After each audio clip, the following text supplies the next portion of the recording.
خب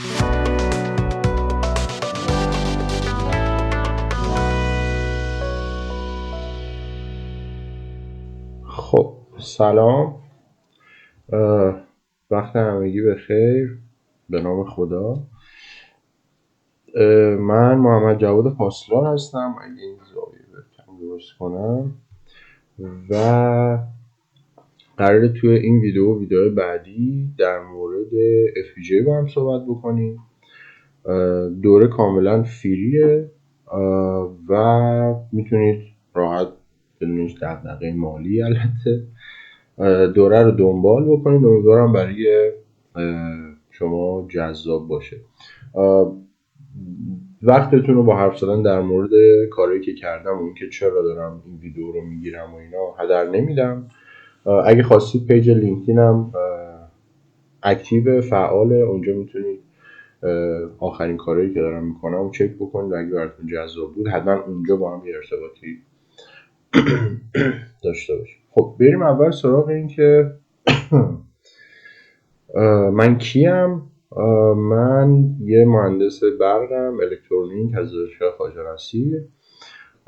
به شدت به روباتیک و هوش مصنوعی علاقه‌مندم، ولی در حال حاضر دارم کار اتوماسیون صنعتی انجام میدم و در کنارش حالا یکم شروع کردم مدیریت پروژه هم کار کردم. یه سوال مهم وجود داره، اونم این که من چرا دارم این ویدیو رو میگیرم. اولین و مهمترین هدفم اینه که دوستای جدیدی میخوام پیدا بکنم و فکر کنم این یه راهیه که بتونم علاقه‌مندیمو با شما به اشتراک بذارم. اگه شما حوزه علاقه‌مندیتون بود FPGA، ARM، الکترونیک، امبدد سیستما و حالا اتوماسیون صنعتی یا هر حوزه مرتبطی، با هم احتمالاً لینک بشیم کارهای خیلی بزرگی میتونیم بکنیم. هدف دومم بهتر یاد گرفتنه.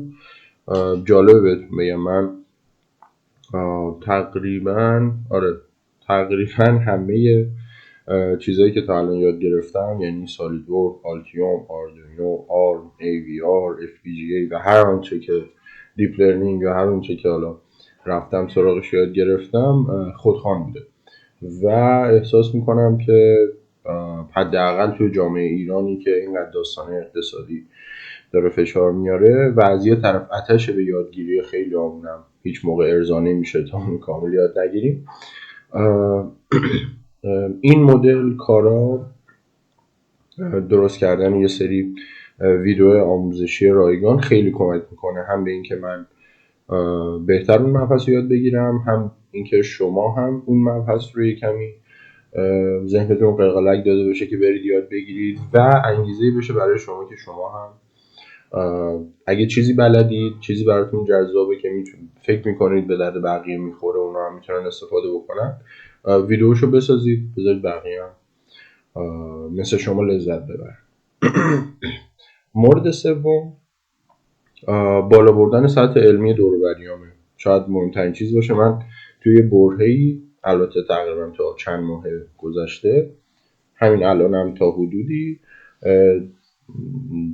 افتخار اینو داشتم که با یک سری از خفن‌ترین جوانای این مملکت باشم و بتونم بهشون روباتیک یاد بدم و خیلی ازشون یاد گرفتم و همین الانم اون بچه‌ها رو حالا اگه فرصت شد تو ویدیوهای بعدی بتونیم بیان با هم صحبت بکنیم و اینها، اونا هم خیلی این مدلی هستن که سعی کنن چیزایی که بلدن رو به بقیه یاد بدن و خب این کلا سطح علمی اطرافیان منو برده بالا و فکر میکنم آدم اینطوری میتونه خیلی چیزا بهتر یاد بگیره و در نهایت اینو بابش بکنیم. حقیقتا هندیا که دیگه اصلا یوتیوب مورد عنایت قرار دادن، خب ساختار ندارن، شکل ندارن. از اون ور مثلا آمریکایی‌ها و اروپایی‌ها خیلی تو حوزه لایسنس و کپی رایت و اینا حساسن. من فکر کنم جای یه نیازسنجی بومی این وسط خالی بود، یعنی بیایم FPGA با توجه به مقتضیاتی که تو ایران هست در موردش حرف بزنیم. خب تو ایران تحریمیم، خیلی از این بوردا رو نمیشه خرید، خیلی گرونه، خیلی از این نرم افزارا رو نمیشه نصب کرد حتی، و هدفم اینه که اینجا یه جوری با هم در مورد FPGA حرف بزنیم که شما بتونید واقعا توی ایران ازش استفاده کنید. خب اگه خواستید با من در ارتباط باشید فکر کنم بهترین جا لینکدینه. البته که ایمیل و تلگرام هم هست. من هر روز حداقل روزی 3-4 بار اینا رو دارم چک میکنم. سوالی، بحثی یا ایده‌ای برای مثلا یه ویدیو یا هر داستان دیگه ای بود بهم بگید، اونجا میتونیم در موردش با هم حرف بزنیم. خب با این مقدمه بریم سراغ بحث اولمون. امروز نمیخوایم مثلا وارد خیلی جزئیات تکنیکال بشیم.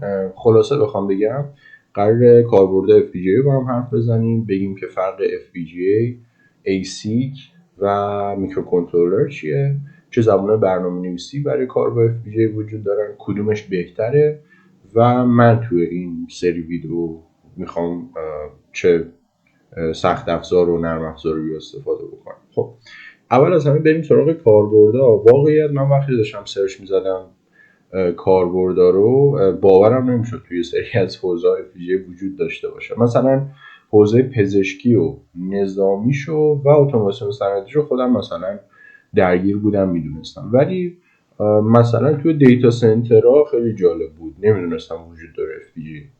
یا مثلا توی پردازش‌های سیگنال و ویدیو، احتمالاً توی مثلا برادکاستینگ شبکه‌ها و ماهواره‌ها مثلا و سیگنال پروسسینگ ها دیگه. بذار اول تو اون حوزه‌ای که من خودم درگیرش بودم با هم صحبت بکنیم. اولا تو اتوماسیون صنعتی، حالا مورد یک کیس خاصی که خودم یعنی اصلا انگیزه شد که برم FPGA یاد بگیرم، یه درایوری بود و که اون موتوری که به این درایور وصل می‌شد اینقدر تعداد پالس انکودرش زیاد بود، الان ازش یادم نمیاد، 16 میلیون و خورده یه همچین عددی، که وقتی موتور میچرخید یه فرکانس عجیب غریبی اون انکودر تولید میکرد و خب اینو با مثلا میکرو آرم چه میدونم ام کور ام 0 ام 3 هم حتی نمیشد خود و سازنده اینجا یه FPGA گذاشته بود که میومد سیگنالا رو دریافت میکرد، میشمرد و در نهایت به اون میکروکنترلر یه عدد میداد. اون عددی مثلا شد تعداد پالس انکودر و موتور به شدت با دقتی بود. اگه اشتباه نکنم دقتش در حد 1/10 یا 1/100 درجه همچین چیزی، حالا شاید باز دارم اشتباه میکنم، ولی کاربردش این مدلی. تو پزشکی باز خیلی موقع ها توی سیستم‌های الکتروکورتیکوگرافی ایکاگ به اصطلاح شما یه حجم زیادی دیتا داری و مثلا فرض کنید 16 تا مثلا 256 تا سایت ثبت دارید روی مغز و اینا رو میخواید با رزولوشن 24 بیت بخونید، ذخیره کنید، ارسال کنید. کل این پروسه اینقدر پروسه حجمیه که اگه شما از FPGA استفاده نکنید اولا با میکرو نمیتونید این کار رو بین دو تا کلاک پالس انجام بدید و خب مجبوری که بری سراغ استفاده از FPGA. و تو نظامی هم که دیگه هممون فکر کنم دیگه حدس میزنیم کجا کاربرد داره. شاید بیشترین کاربرد FPGA توی جنگ 12 روزه اخیر بود به نظرم. خیلی از سیستم‌های موقعیت یابی، مکان یابی، اینا با FPGA دارن کار میکنن، حداقل توی موشک‌های سرعت بالا. علتش هم اینه که چون سرعت اونجا بالاست شما هر چقدر لختی پردازش رو کم کنی احتمالاً دقتتون میبری بالاتر و خب دقتی که وجود داشت یه جورایی نشونه این بود که یه دوران گذری اتفاق افتاده دیگه. ما احتمالاً الان موشک ما با AVR کار نمی‌کنن، با آر کار نمی‌کنن، در حد خوبی اصل پردازشش داره با FPGA انجام میشه. خب من اینجا بحث کاربردها رو ببندم. باز اگه حوزه دیگه میدونید که کاربرد داره حتما با اون به اشتراک بذارید. من چرا رو اسلایدشو نمیرم، عجیبه.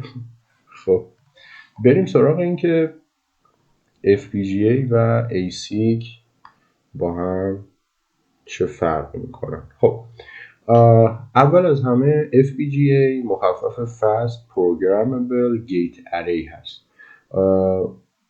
خب Fast Programmableش که قابل دیدن نیست ولی Gate Arrayش از ساختار FPGA قابل دیدنه. اگه من لیزر اینجا دارم قاعدتا، آره اگه این شکل رو ببینین، این سمت چپی داره FPGA رو نشون میده. یه آرایه مش مانند، گره مانندی روش توش هست که شما میتونید اینجا تعیین کنید که مسیر رو چه شکلی باشن، هر پایه به چه چیزایی وصل بشه و حالا خروجی ها چجوری اتصالشون برقرار بشه.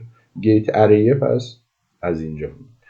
در مقابل ASIC مخفف Application Specific Integrated Circuit هست، ASIC که به مخفف میگیم ASIC.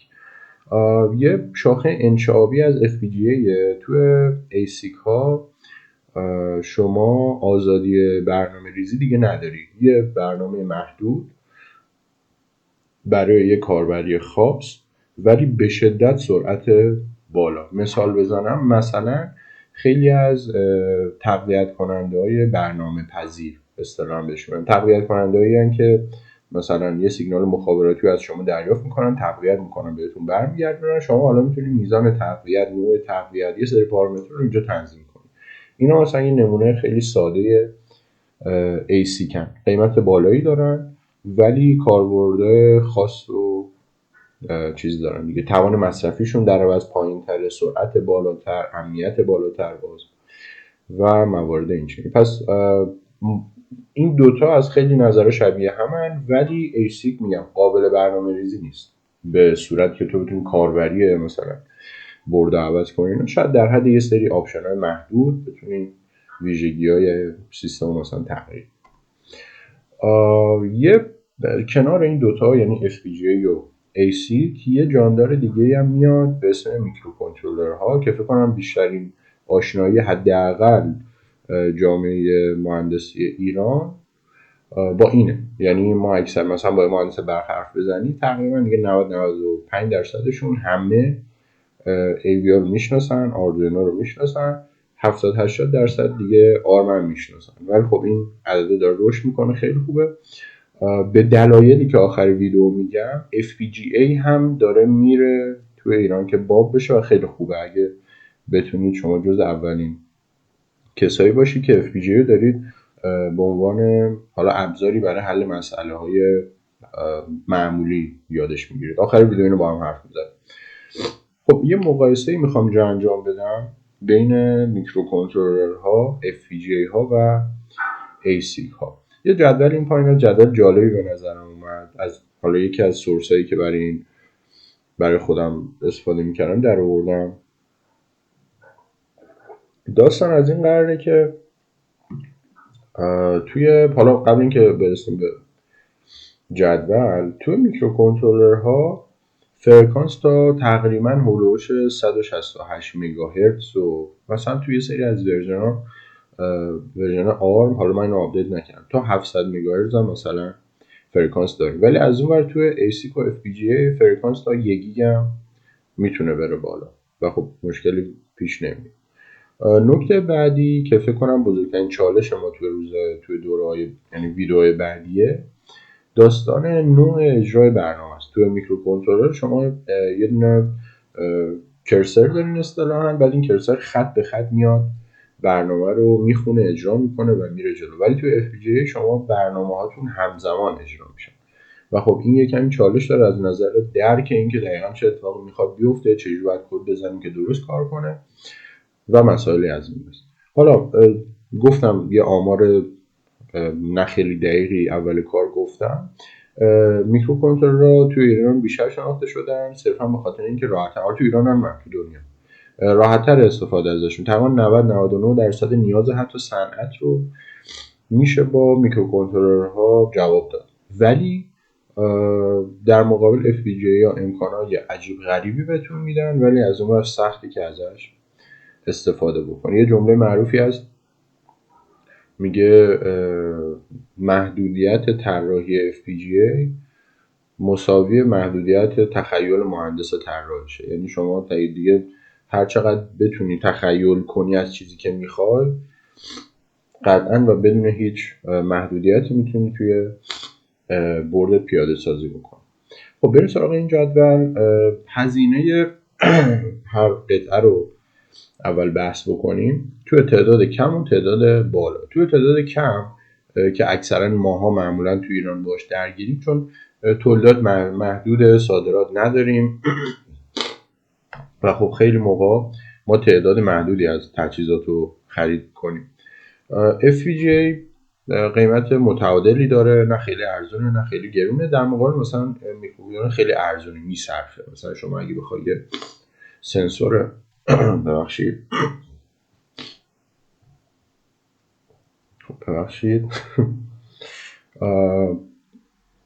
میکروکنترلر خیلی ارزونن. مثلا فرض کنید شما میخواید یه سیستمی طراحی بکنید، مثلا فرض کنید کنترلر دما، بعد این کنترلر دما مثلا چه میدونم میخواد 1000 تا ازش بزنید، 1000 تا تو اسکیل تولید کمه، مثلا تو اسکیل تولید بعد برید روی 10000 تا 100000 تا 1,000,000 تیراژ و خب تو این تعداد شاید جذاب ترین چیز میکرو کنترلرها باشن دیگه. ولی ASIC ها اصلا به صرفه نیستن اینجا روی تعداد پایین. چرا؟ چون شما باید سفارشی بسازی، طراحی کنی، بدی برات بسازن، اصلا مقبول به صرفه نیست، یعنی متناسب با کاربری شما باید تولید بشه، سفارشی ساز عمل. ولی توی تعداد بالا داستان برعکس میشه. FPGA همچنان مزیت خاصی نداره، یعنی مزیت خاصی نداره یعنی قیمت تعداد کم و زیاده، چون چیزه برد تجاری معمولا پایینه. میکروکنترلرها همچنان ارزونن، ولی ASIC ها توی تعداد بالا خیلی جذابن، هم از نظر مهندسی چون سرعت بالا، نمیدونم امنیت بالا فلان، ولی از این ور قیمتشون هم پایینه. خب حالا ممکنه یه سوالی پیش بیاد که خب چرا ما مثلا نمیریم ASIC کار کنیم و اینا. واقعیت اینه که ASIC چون سفارشی سازه، اگه شما به هر دلیلی توی طراحیتون یه اشتباه انجام بدین، عملا کل هزینه ها باید از اول انجام میشه. برای همین خیلی موقعا میان نمونه اولیه و تست رو FPGA پیاده سازی میکنن، تستاشون رو میگیرن، بهینه سازیاشون انجام میدن و وقتی به این نسخه بهینه رسیدن، همون نقشه و همون روتینگ رو به عنوان ASIC سفارش میدن که براشون بسازن. توی خیلی از کشورها مثل ایران که مثلا خدمات ساخت و طراحی چیپست تحریمه، ما نمیتونیم دستگاهشو بیاریم، نمیتونیم سفارش بدیم و داستان این مدلی، یا خیلی موقع برامون نمیصرفه، میام رو همون FPGA کار میکنیم. خب یعنی خیلی یه مثال ساده بزنم، مثلا نتربیت یه شرکت ساخت تجهیزات مخابراتی تو ایرانه، کارش خوبه، کیفیت داره و فلان و اینها، چون من از مودم و سویچ و اینا شما استفاده میکنم، راضیم، تبلیغشو بکنیم. ولی اینا من یه بار بردشو باز کردم برای حالا یک داستانی که پیش اومده بود، روی بردش اینا FPGA تجاری زانیکس دارن. زانیکس یه شرکت سازنده FPGA، در موردش حرف میزنیم جلسه بعد. در صورتی که مثلا اگه شما برید چه میدونم مودمای دی-لینک، TP لینک، یه کمی مدلای حالا وارداتی رو باز بکنی، اونجا میبینی که روی برد مودم مثلا چیپست های ASIC هست، مثلا پارت نامبراش به اسم شرکت سازنده خورده، معمولا هم یا فیلیپس یا تگزاس اینسترومنت، محدودن سازنده دیگه، ولی خب FPGA نمیان بذارن دیگه به خاطر این داستان امنیت و اینها. مورد سوم سرعته. خب میکروکنترلر که سرعت محدودی داره، بین FPGA و ASIC همونطور که گفتم ASIC سرعتش بیشتره به نسبت. چرا؟ چون یه مسیر مشخص داره، توان کمتر، ترکشی‌های سریعتر و خب از FPGA سرعت بیشتری داره. در مورد توان مصرفی FPGA چون همه، یعنی فرض کنید شما تو FPGA کلی واحد محاسبات، واحد ذخیره سازی و حالا واحد بافر ورودی خروجی داری که ممکن ازش استفاده نکنیم، اونا خب مصرفشون پابرجا میمونه و باعث میشن که توان مصرفی بره بالا. ولی از اون بر میکروکنترلرها و ایسیک ها خب شما میتونی واحدها رو کنترل کنی، یعنی میتونی خاموششون کنی.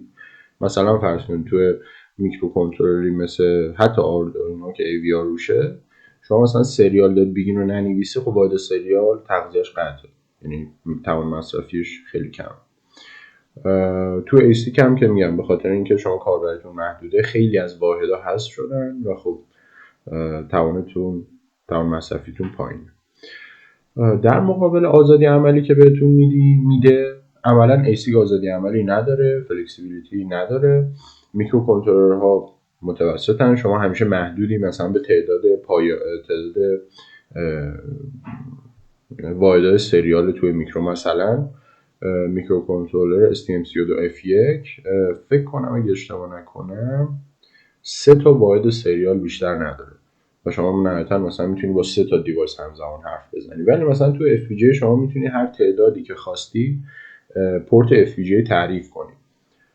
مثلا فرض کنید اگه FPGA تون مثلا 48 تا پایه داشته باشه، عملا شما میتونی 24 تا واحد سریال تعریف کنی، یعنی هر 2 تا پین رو بکنی یه TX-RX و با اون واحد سریال ازش استفاده کنی. در مورد راحتی استفاده قطعا میکروکنترلر خیلی راحت تره، هم به خاطر اینکه داده‌های زیادی برش هست، هم به خاطر اینکه زیاد استفاده شده، راهنماهای زیادی هست. خیلی موقع مثلا شما کارت گیر کنه از آدمای بیشتری میتونی بپرسی.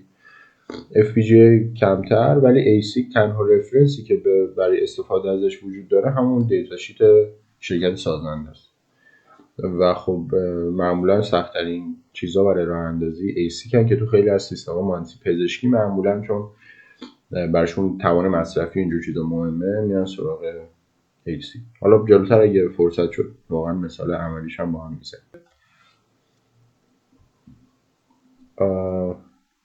VHDL بهتره یا وریلاگ؟ واقعیتش من با جفتش کار کردم، ولی الان به این نتیجه رسیدم که وریلاگ حداقل برای شرایط فعلی بهتره، به خاطر اینکه خیلی از اولا شبیه سیه و یه کمی برای ما آشناتره، چون ما سی رو توی دانشگاه حداقل قیافش رو دیدیم اگه اون واحده رو پاس نکرده باشیم حتی، و بعدترش هم توی مثلا آردوینو و AVR و STM32 اینا با یه چیزی شبیه سی کار کردیم. و حالا من میگم سی اصلا یعنی تصور این که قرار سینتکس سی اینجا باشه رو نداشته باشید، ولی شبیهشه، حداقل نسبت به VHDL خیلی شبیه تره به سی.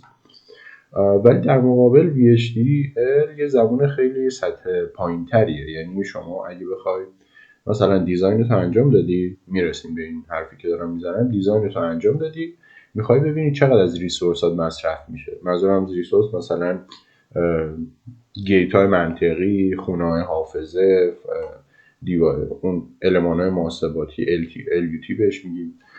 اینا رو اگه بخوای ببینی توی دیزاین، توی اصطلاحاً ایمپلیمنت کردن دیزاین روی FPGA چقدر مصرف میشه، شما ناگزیری که اول وریلاگ رو تبدیل کنی به VHDL و بعد ران بگیری ازش، اصطلاحاً سنتزش کنی. ولی خوشبختانه به خاطر اینکه جفتشون زبان‌های پرقدرتی هستن، ما کانورترهای خیلی خوبی داریم که بتونن وریلاگ رو تبدیل به VHDL بکنن و خب از این بابت نگرانی نداریم. برای همین من تو این دوره و به شما هم حتی توصیه میکنم که برید بیشتر سراغ وریلاگ برای شروع حداقل، چون خیلی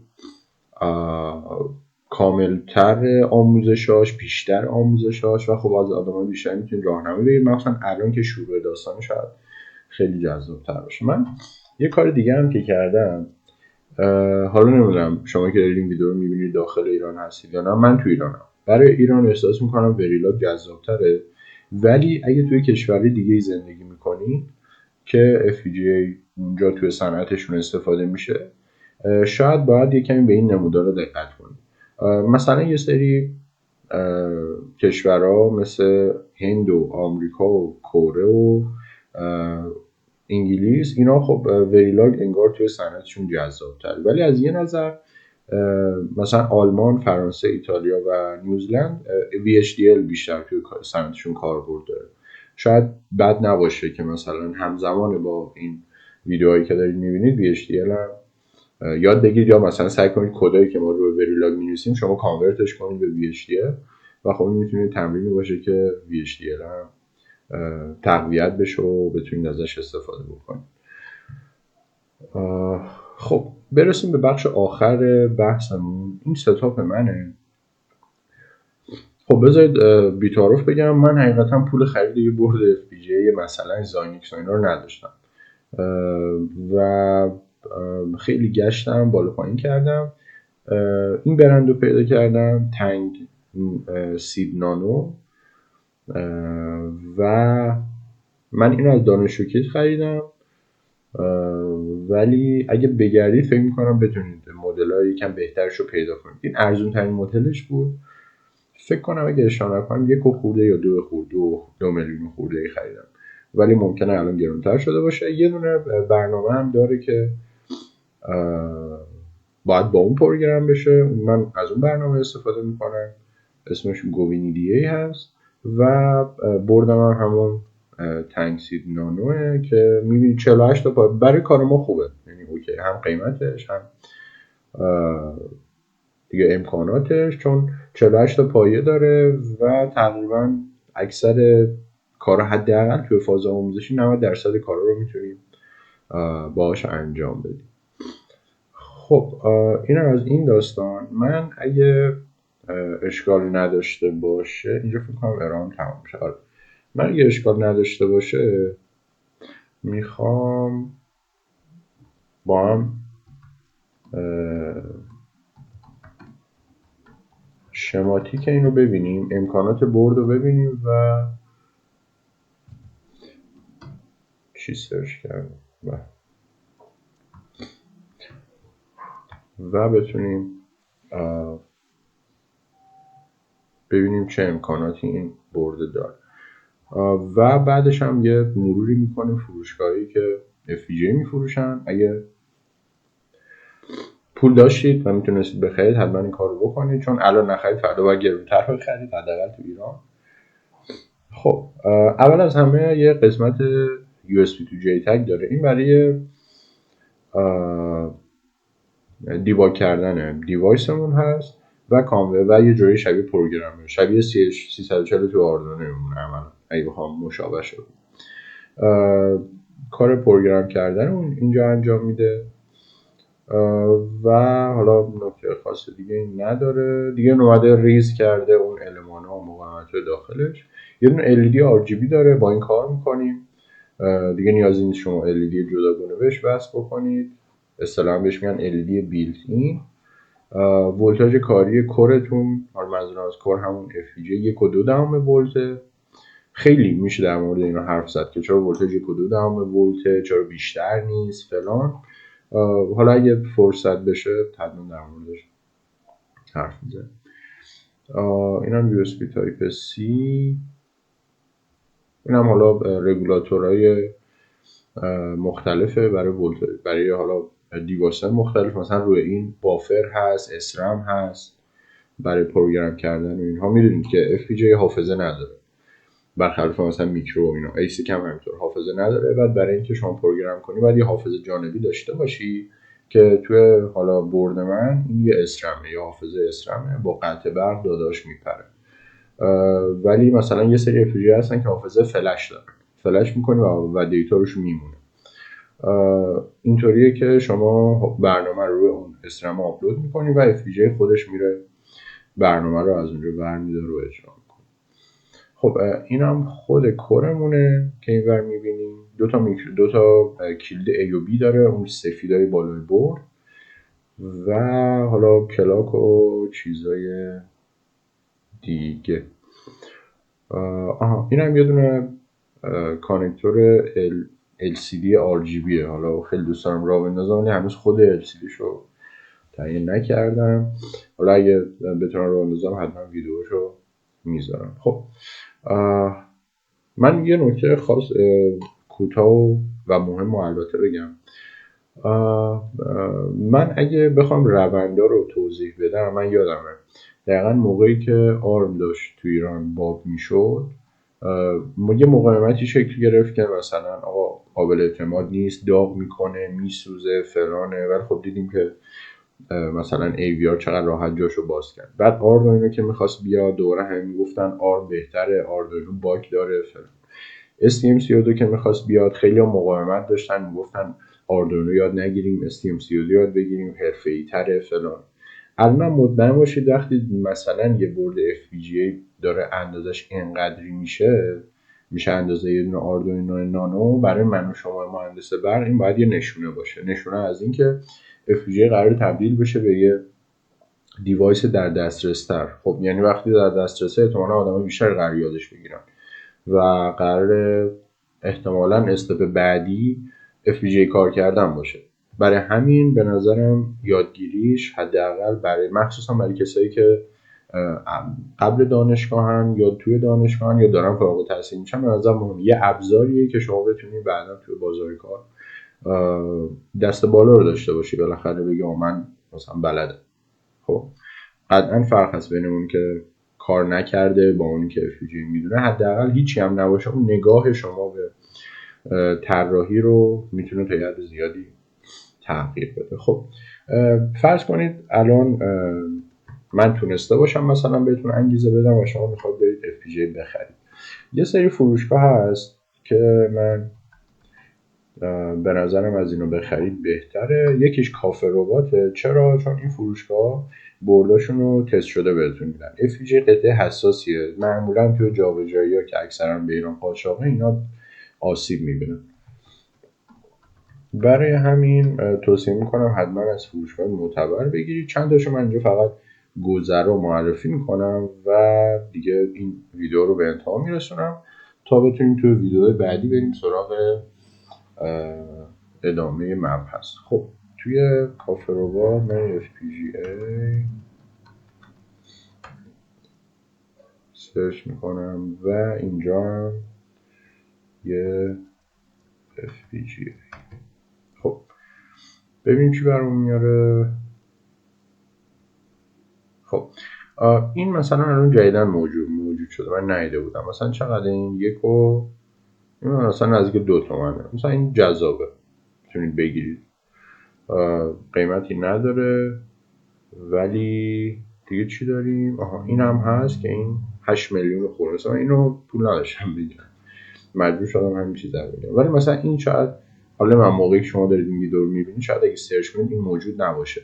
این نسبت به بردی که من دارم امکان پایه‌ها و ایناش کمتره، ولی باز FPGA، یعنی شما باز میتونید قابلیتایی که میخوای و ازش داشته باشی. پس این یه پیشنهاد که حالا الان میتونید برید سراغش. در مورد دانشجو کیت متاسفانه خیلی از بردها و تجهیزاتش تموم شده. مثلا من اینو خریده بودم که خب فکر کنم من مثلا وقتی من خریدم آخرینی بود که مونده بود، ولی اگه موجود بشه فکر کنم خیلی بشه برده خوبی رو اینجا پیدا کرد. مثلا یه دونه اینجا داره زاینیکس 19 تومنه. خب عدد عجیبیه، خیلی ها شاید نتونن تهیه بکنن. و خب میگم برای شروع هم فعلا برید سراغ برده کوچیک. شاید اصلا دوست نداشته باشید، باب میلتون نباشه و جذاب نباشه اصلا FPGA، یعنی هزینه سنگین نکنید. فعلا برید سراغ برده کوچیک تا بعد ببینید چیکار میتونید بکنید. یه فروشگاه دیگه هم هست، اونم بگم و بحثم تموم کنم. ECA توی تبریزه، ولی خب کارشون هم قویه، میتونن بیاد بالا. یه نکته آخر، ما در مورد ویدیو بعدی میخوایم در مورد گیت های منطقی حرف بزنیم، مشخصا AND، OR، NOR، XNOR، NAND و NOR. یعنی این 6 تا شد فکر کنم. میخوام در مورد اینا صحبت بکنیم و اونجا خیلی بهتر میتونیم دیگه تکنیکال وارد بشیم. برای همین لطفا تا جلسه آینده اگه تونستید برد رو تهیه بکنید. این مثلا برد خیلی خوبیه، یه چیزی در حد مثلا آردوینو اونو خودمونه از نظر امکانات و اینها. ولی خب 4 تومن به نظر میارزه. خب این تا اینجا بحث من برای کسایی بود که پول دارن. خب بریم در مورد کسایی که پول ندارن حرف بزنیم. اکثر اون پول ندارن. مثلا منم تو شروع نرفتم برد بخرم، مطمئن باشید. یه سایتی هست به اسم EDA Playground. این یه پلتفرم شبیه سازی FPGA. خب حالا من یه لحظه لاگین کنم، منظورم از شبیه سازی بهتر بهتون میگم.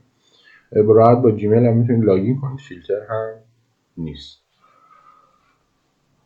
خب یه پلیگراند، مثلا یه برد، یه تکسی که قبلا تستی نوشتم مثلا، حالا کار نداریم به اینکه اینا چی ان و فلان و اینا، فعلا قبول کنید از من. این یه کد، اینم تست بنچش. خب شما اینجا میتونی زبونی که داری باش برنامه نویسی میکنی انتخاب کنی، مثلا وریلاگ، و اینجا بگی که میخوای با چه کامپایلری اصطلاحاً اینترپرنری با چه کامپایلری میخوای کامپایلش کنی. من انتخاب میکنم که آیکاروس وریلاگ 12 و میخوام سیگنالام هم ببینم. خب سیو میکنم و ران میکنم. خیلی راحت ران میکنه و نتیجه رو بهتون میده. یعنی اگه بردم نتونستید بگید اصلا جا نگرانی نیست. چرا؟ چون که میتونید از این راحت استفاده بکنید.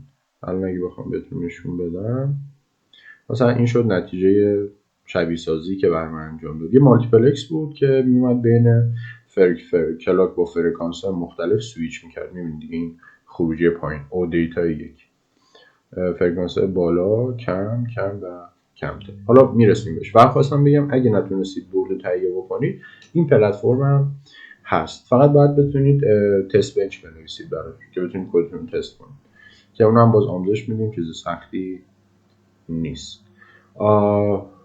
در پایان ممنون که همراه بودید. خیلی برام با ارزش اگه اولا به دوستاتون معرفی کنید اگه میدونید علاقه‌مندن، و سعی کنید که شما کمک بکنید به ادامه روند. بهم بگید اگه نمیدونم کیفیت صدا بده، سر صدا اضافه. واقعا استودیو ندارم، یه گوشه خلوت خونه رو سعی کردم پیدا کنم و ضبط رو انجام بدم. اگه نکته به ذهنتون میرسه که میتونه ویدیو رو بهتر بکنه یا حالا جذابترش بکنه، یا یه مشکل تو اجرای من هست، تو محتوای ایرادی دیدیم و از این دست حتما بهم بگین. خیلی کمک میکنه که من سعی کنم دیگه انجام ندم. ممنون که همراه بودید. تو ویدیو بعدی در مورد گیت‌های منطقی بیشتر با هم حرف میزنیم. خدا نگهدار.